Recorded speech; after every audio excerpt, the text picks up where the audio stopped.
Hello, and welcome back to the second series of the Learn English Elementary podcast. This is podcast number 5, and I'm Ravi. And I'm Tess. Hi. Well, Tess, is he back? Huh? Oscar, did he come back? Oh, Oscar. Yes. Sorry, I'd forgotten about that. The last time we were here, listeners, Tess was upset because Oscar was missing.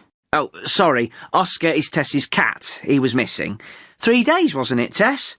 When did he come back? Well, it was quite strange. After the last podcast, I went home and he was there, waiting for me. It was like he'd never been away. Well, that's good news. Where'd he been? I really don't know. He just came back and acted like everything was completely normal. I told you he'd come back.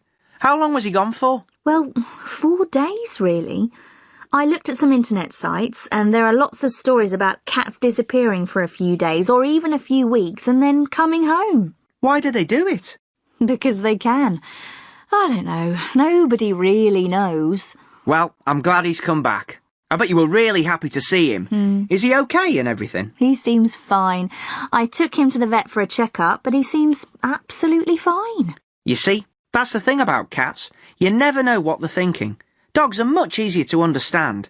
Dogs don't disappear for a few days, then come back. That's because dogs aren't as clever as cats. Anyway, I went to see that film you recommended. The James Bond film? Yeah. And? It was okay.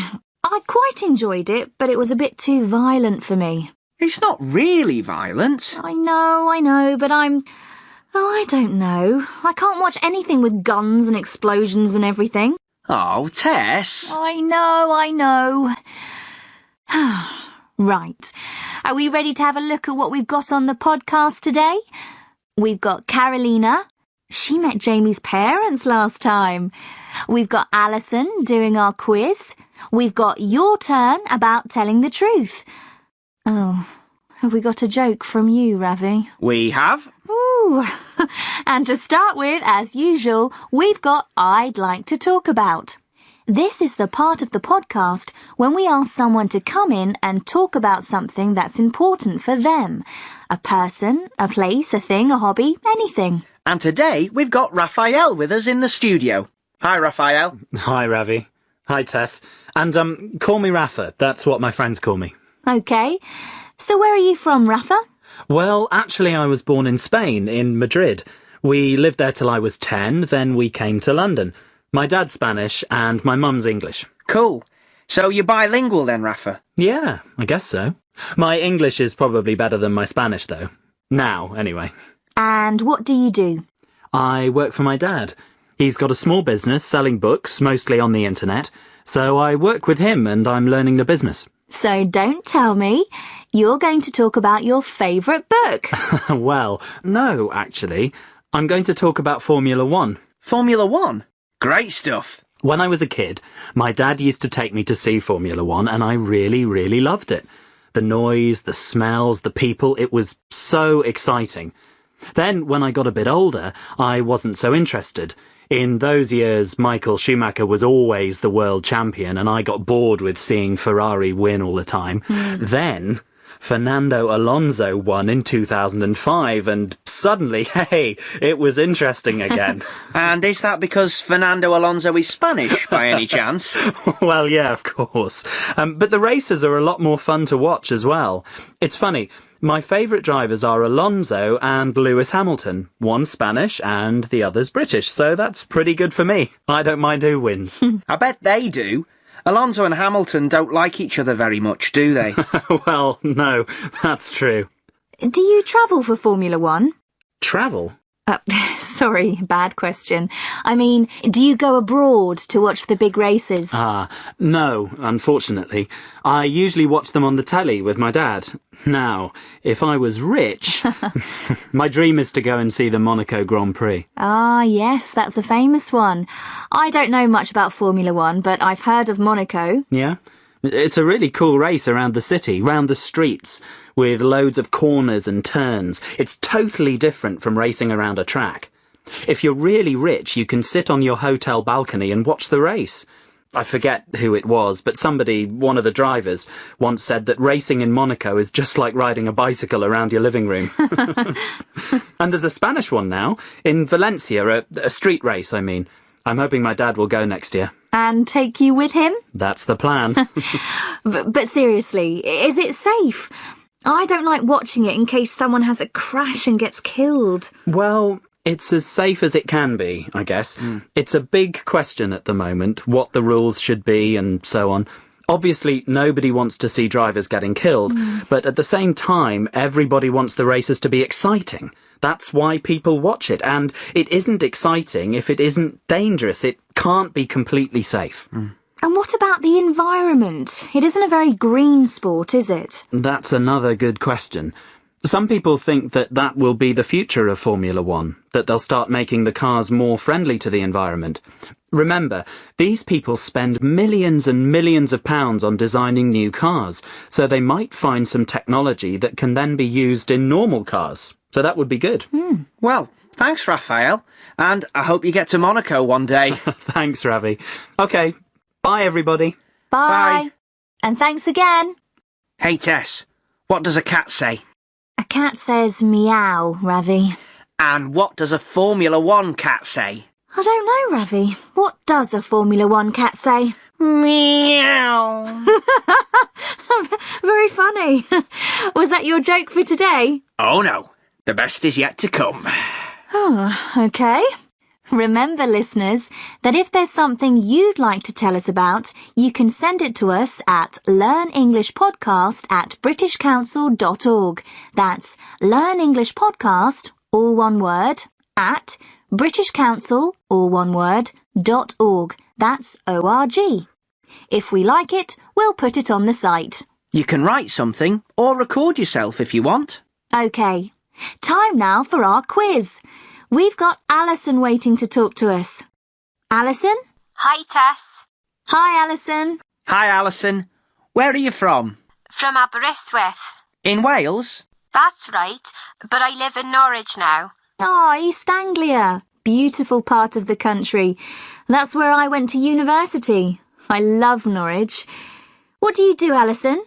I work in a bank, but I want to go to university next year. In Norwich? I don't know yet. Probably not in Norwich, though. You want to get away from home? No, it's not that. I mean, it's nice to see new places, isn't it? What do you want to study? Probably film studies. Oh, great. OK. Are you ready for the quiz? I hope so. Well, we're going to do 10 things again. I'll give you the topic, and you've got 1 minute to name 10 things on that topic. So, for example, if I say 10 musical instruments, you can say piano, guitar, saxophone. You get the idea. Yes, OK. Right. The topic this time is 10 ball games. 10 games you play with a ball. You've got 1 minute starting from now. Football, basketball, golf, tennis, cricket, ice hockey. That isn't a ball. No, of course not. Oh, squash, rugby. That's 7. 3 more. Handball. Have I said basketball? Yes. Baseball. 1 more. Hockey. Yes. Well done, Alison. That was more difficult than I thought. I know. You think it's going to be really easy. Let's go over them again. Football, basketball, golf, tennis, cricket, squash, rugby, handball, baseball, and hockey. That's 10. Well done, Alison. We'll find something to send to you. And good luck with university. Thanks, Ravi. Bye, Alison. Bye, Tess. Bye, Ravi. Bye. Right. Your turn and Carolina coming up next after this. You are listening to a Learn English elementary recording brought to you by the British Council. To find out about our terms and conditions, visit our website at www.britishcouncil.org/learnenglish. Hello again. Now it's time for Your Turn. This is the part of the podcast when we go out to ask some different people a question and find out what they think. And this time the question is it always best to tell the truth? In other words, is honesty always the best policy? Good question. Is it better to tell the truth, or is it sometimes better to tell a lie? Let's see what people have to say about it. I think it's probably best to tell the truth most of the time. I think if you're dishonest or if you tell a lie, there's often a very good chance that you'll be found out or it will come back to hurt you. So I think on the whole, I think it's better to tell the truth, although I have to say sometimes just so as not to hurt other people's feelings or for other particular reasons, it's probably okay to tell a small lie or to be a little bit dishonest. No, I don't think it's always best to tell the truth. I think it's sometimes a good idea to tell the truth. For example, if you have done something wrong, if you just tell the truth, then usually your problem is easy to solve. But if you lie about it, it can become more difficult to solve your problem. But I think if you are thinking about somebody's feelings, for example, if someone has their hair cut and it looks terrible and they ask you about it, it might be best to tell a small lie and tell them that it looks okay so that you don't hurt their feelings.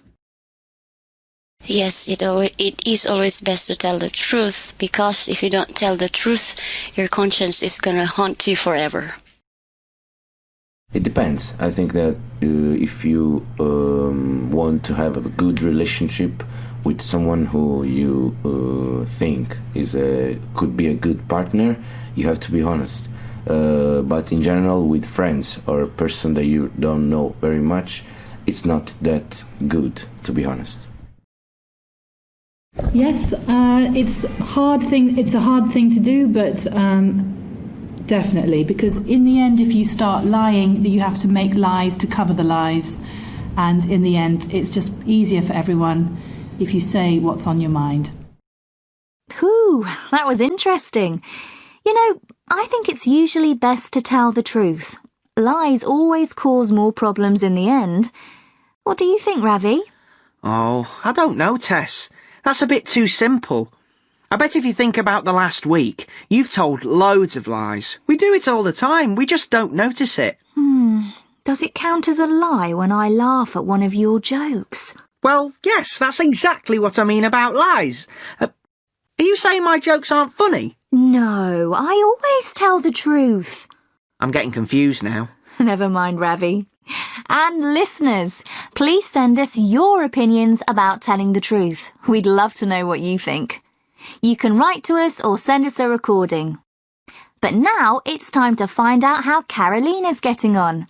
Carolina, you'll remember, is from Venezuela, but she's studying at Newcastle University and finding out about life in Britain. Last time we heard from her, she was visiting Jamie's parents. Jamie's her boyfriend. So let's see where she is today. Are you ready, Carolina? Oh, sorry, Emily. I wanted to wear that new jacket I bought. You know, the green one? But... What's wrong with it? It's really nice. Well, I wore it yesterday, and now look. The zip's broken. Look, it won't move up or down. I don't know what happened to it. I didn't notice it last night. Let me have a look. Yep, that's broken all right. It won't move at all. Oh dear, it was quite expensive. Do you think I should take it back to the shop? Well, yes, I do. The zip shouldn't break on a new jacket. It obviously isn't very well made. Have you still got the receipt? The receipt? The piece of paper they gave me when I bought it? Oh dear, I'll have to look for it. It must be in my bag somewhere. Oh, will you come with me, Emily, to the shop? What for? You can speak English. But it's really difficult in another language to complain. I don't like doing it in Spanish, but in English? Okay, I'll come with you, but you have to do the talking. I'll tell you what to say. You can practice before we go. Okay, thanks, Emily. I bought this jacket here last week, and now the zip is broken. Oh. Don't worry. You'll be fine. Good morning. Can I help you? Yes. I bought this jacket here last week, and now the zip is broken. Here's the receipt. Have you worn this jacket? Once. I was wearing it when the zip broke. If you'd like to leave the jacket with us, we can put in a new zip. It'll be ready in a week. Oh, no, thank you. I don't want a new zip. I don't want to wait for a week. I'd like my money back, please. I'm afraid I can't give you your money back. The company doesn't give refunds for clothes that have been worn. I only wore the jacket once, and the zip broke. That shouldn't happen. Just wait for one moment, and I'll check if we have another jacket of the same size in stock. I'm sorry. I don't want another jacket. The same thing might happen again. I've already explained that I want my money back. Well, manager. Oh, yes. Could I speak to the manager, please? Certainly. I'll call him. Mr. Parker, could you come over here, please? You're doing really well. I offered to find another jacket in the stock room, but the lady doesn't want another jacket. She says that she wants her money back. Good morning, madam. Good morning. Is this the jacket? Yes. And you bought this last week? Yes, that's right. And I'd like to say that I'm very disappointed with your shop. I think in the circumstances we can give you a refund. The zip is obviously faulty. Mrs. Johnson, the receipt is for $29.99, I believe. Could you give her the money, please? Certainly, Mr. Parker. Thank you very much. Phew. Well done. Well done, Carolina. This shop assistant wasn't very helpful, was she? No, I know. It depends on the shop, though. They all have different policies. The voice of experience? Well, yes, you know I do a lot of shopping. And let me tell you, it's always a good idea to speak to the manager. Yes, I think Carolina did really well. That's almost the end of this podcast. Ravi? Yes. This is a good one. A man goes into a library. Lots of people are sitting at tables reading and studying. He walks up to the desk and says to the woman, "I'd like a train ticket to Manchester, please." The woman behind the desk looks shocked and says, "I'm sorry, sir, this is a library." The man looks a bit confused for a few seconds and then says, "Oh, I'm terribly sorry. I'd like a train ticket to Manchester, please." Very good. OK, that really is the end for this podcast. Remember, the address for anything that you want to send us is learnenglishpodcast@britishcouncil.org. Don't go away because Tom the teacher will be here in a moment to talk about some of the language that you heard in the podcast. But now, it's goodbye from Ravi and me. See you next time. Bye. Bye. You are listening to a Learn English elementary recording brought to you by the British Council. To find out more and to access language activities and audio scripts, visit our Learn English website at www.britishcouncil.org/learnenglish. Hi, I'm Tom. I'm here at the end of every podcast to talk about some of the language you heard in the programme and to talk about ways to help you learn English. Today, I want to talk about the words everybody and nobody. I'm sure you know what they mean. Listen to Raphael saying goodbye at the end of the I'd like to talk about section. Well, thanks, Raphael. And I hope you get to Monaco one day. Thanks, Ravi. OK, Bye, everybody. He says, bye, everybody. He's saying goodbye to all the people that can hear him, not just Tess and Ravi. He could also say, bye, everyone. Everybody and everyone mean exactly the same in English. There's no difference. Now listen to nobody. Tess and Ravi are talking about cats that disappear for a few days and then come home again. I looked at some internet sites and there are lots of stories about cats disappearing for a few days or even a few weeks and then coming home. Why do they do it? Because they can. I don't know. Nobody really knows. Tess says, nobody really knows. There isn't a person who knows the answer. She could also say, no one really knows. Nobody and no one are the same. There's no difference between them. So far, so good. But what about the verb? Is nobody singular or plural? Do we use a singular verb or a plural verb? Listen again. Listen for nobody and the form of the verb. I looked at some internet sites and there are lots of stories about cats disappearing for a few days or even a few weeks and then coming home. Why do they do it? Because they can. I don't know. Nobody really knows. That's right. Nobody knows. Tess uses the third-person singular form of the verb, the form that has an S in the present simple, the form that we use with he, she, or it. Here's another example. Rafa is talking about Formula 1. Listen for nobody and the verb. Well, it's as safe as it can be, I guess. It's a big question at the moment, what the rules should be and so on. Obviously, nobody wants to see drivers getting killed. Yes, he says, nobody wants. So try to remember to use the third-person singular verb form with nobody or no one. Now listen to Rafa again, but this time listen for everybody. What form of the verb does he use? Well, it's as safe as it can be, I guess. It's a big question at the moment, what the rules should be and so on. Obviously, nobody wants to see drivers getting killed, but at the same time, everybody wants the races to be exciting. That's why people watch it. Yes, he says, everybody wants. He uses the third-person singular form of the verb, with an S. This probably seems strange to you. Everybody means all of the people, but we use the singular verb form.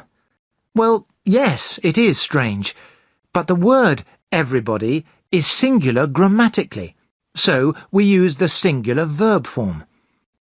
Try to remember, with everybody and everyone, we use the singular verb form. Now for something different. If you visit Britain, or another English-speaking country, you might have to speak English in difficult situations, like Carolina when she had to take a jacket back to the shop and complain about the broken zip. Listen to Carolina and Emily. What does Emily tell Carolina to do? Oh, will you come with me, Emily, to the shop? What for? You can speak English. But it's really difficult in another language to complain. I don't like doing it in Spanish, but in English? OK, I'll come with you, but you have to do the talking. I'll tell you what to say. You can practice before we go. Yes, she says, you can practice before we go. That really is very good advice. If you know that you have to speak English in a difficult situation, then take some time and plan what you are going to say. Then you can use a dictionary to find the words that you need to use. Write it down on a piece of paper if you want, and learn it. Or practice the dialogue with a friend. You'll feel much more confident about what you're going to say. Just like Carolina. She did really well in the shop. The manager gave her her money back. Now I want to look at another word. The word actually.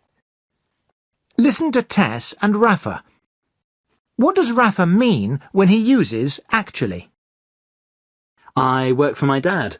He's got a small business selling books, mostly on the internet, so I work with him and I'm learning the business. So don't tell me. You're going to talk about your favourite book. Well, no, actually. I'm going to talk about Formula 1. Did you hear it? Rafa sells books, so Tess thinks he's going to talk about a book.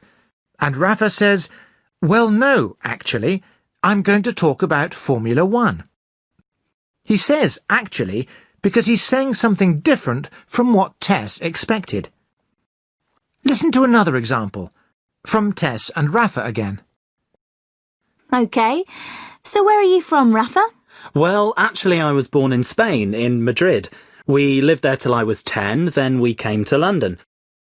Rafa says, well, actually, I was born in Spain. He says that because he knows that Tess thinks he's probably British, that he comes from somewhere in Britain. He knows that she'll be surprised that he was born in Spain. In some languages, like Portuguese, for example, actually is a false friend. That means that the word in English has a different meaning to the word in Portuguese. Actually in English means in reality. It means that you're giving the true information about something. It doesn't mean at the moment or nowadays. I talked about false friends in Series 1, in podcast number 7, and there's an exercise in the support materials too. If someone says, "You're Spanish, aren't you?" you can say, "Well, actually, I'm Mexican." Try to notice actually in the English that you read and hear this week. Now for a phrase that you can use this week in English. Listen to Ravi talking to Alison at the end of the quiz. Well done, Alison. We'll find something to send to you. And good luck with university. Thanks, Ravi. Ravi says, good luck with university. He hopes that everything goes well for Alison when she goes to university.